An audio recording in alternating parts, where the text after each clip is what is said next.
2009. Ya, bagaimana pandangan teori kognitif terhadap manusia dalam interaksi dengan lingkungannya.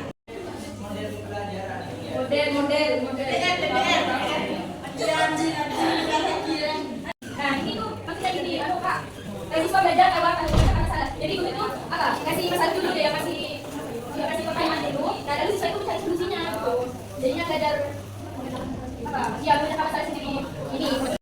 Ini pengetahuannya dari pengalaman. Kedua teori ini membuat pembelajaran aktif bermakna.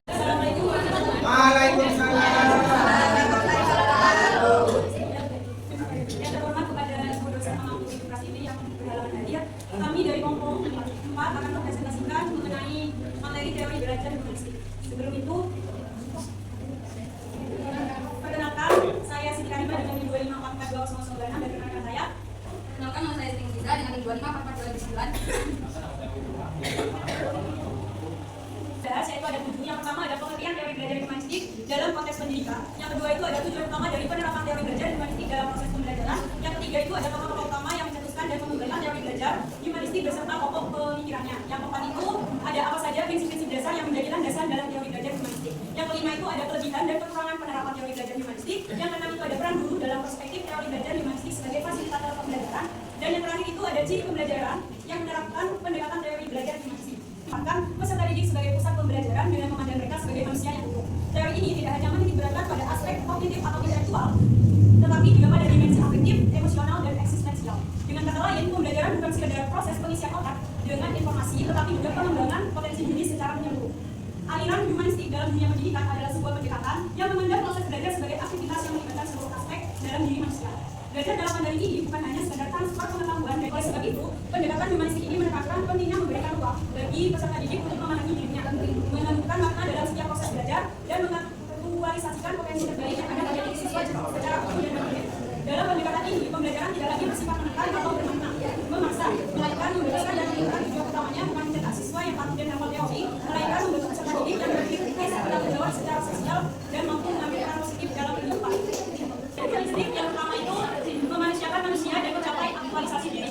Puncak dari tujuan ini adalah aktualisasi diri atau self-actualization, yaitu kondisi ketika seseorang dapat menggunakan dan menggunakan seluruh bakat serta potensinya untuk menjadi versi terbaik dari dirinya sendiri.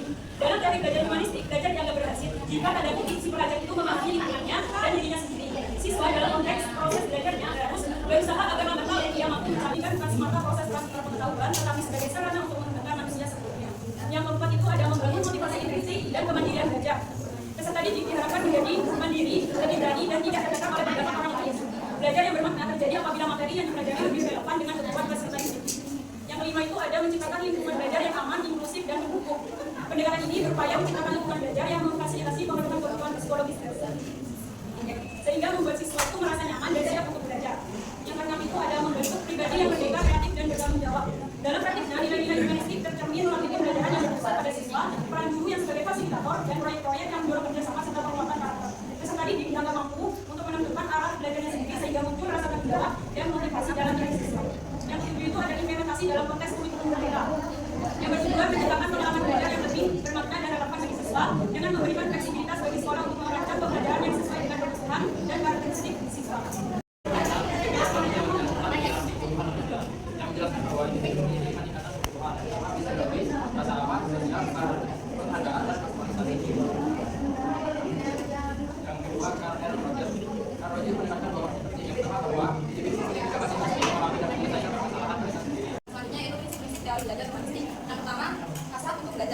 Berarti setiap siswa sebenarnya mempunyai keinginan alami untuk mengetahui sesuatu. Nah, rasa ingin tahu itu yang mendorong mereka untuk belajar. Dalam pembelajaran yang humanistik itu tidak hanya menyampaikan materi, tapi juga memberikan ruang kepada siswa untuk bertanya, memberitahu, dan mengeksplorasi hal-hal yang mereka minati. Jadi siswa tidak dipaksa, melainkan didorong agar belajar karena keinginan dari dalam dirinya sendiri.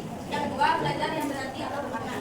Yang artinya siswa akan lebih semangat belajar jika materi yang dipelajari terasa penting dan berguna bagi dirinya. Jadi apa yang dipelajari tidak hanya sekedar teori, tetapi ada kaitannya juga dengan kehidupan sehari-hari atau pengalaman mereka. Dalam pembelajaran humanistik itu, proses belajar akan lebih efektif jika siswa merasa aman dan nyaman, bukan yang senang.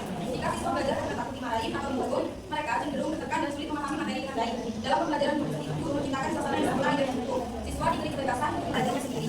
Mereka diberi kebebasan untuk memilih cara belajar, menentukan tujuan atau mengambil keputusan dalam belajar. Dengan kebebasan itu, siswa belajar untuk bertanggung jawab terhadap dirinya sendiri. Mereka tidak hanya menunggu arahan dari guru, tetapi aktif mengatur dirinya sendiri. Dan yang terakhir, bila tingkat ancaman rendah, peserta didik lebih mungkin menemukan cara-cara belajar yang efektif. berarti ketika suasana belajar tidak menegangkan atau tidak menguntungkan, siswa akan lebih mudah menemukan cara belajar yang cocok untuk dirinya sendiri. Jika siswa merasa aman dan tidak ada masalah, mereka bisa mencoba berbagai cara seperti diskusi, membaca, atau praktik langsung. Selanjutnya kelebihan dari belajar humanistik. Yang pertama, cocok untuk materi pembelajaran yang membentuk kepribadian, perubahan perilaku, nurani dan pandangan terhadap fakta sosial. Yang kedua, siswa punya dorongan alami untuk mengembangkan potensi diri, dipengaruhi yang sedang belajar humanistik. Ya. Nah, itu kan teori belajar humanistik itu kan artinya pendidikan yang menempatkan peserta didik sebagai pusat pembelajaran dengan memandang mereka sebagai manusia yang utuh, ya kan? Nah, manusia yang utuh itu maksudnya gimana? Ya. Nah, itu kan di poin berbeda kan ada dipengaruhi dengan maksud dari takdir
Jadi masalahnya tidak semua siswa itu siap mandiri, sehingga bisa bingung menentukan belajar.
Cara penanganannya ya berarti ya.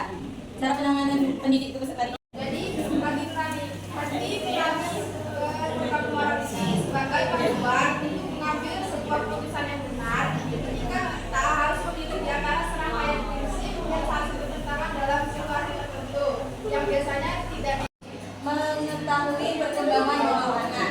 Jadi di sini guru sebagai pendidik melakukan komunikasi rutin, melakukan komunikasi dua arah antara guru dengan orang tua, wali murid dari penting yang paling berkaitan dalam membentuk karakter anak, khususnya pada anak usia sekolah dasar. Secara keseluruhan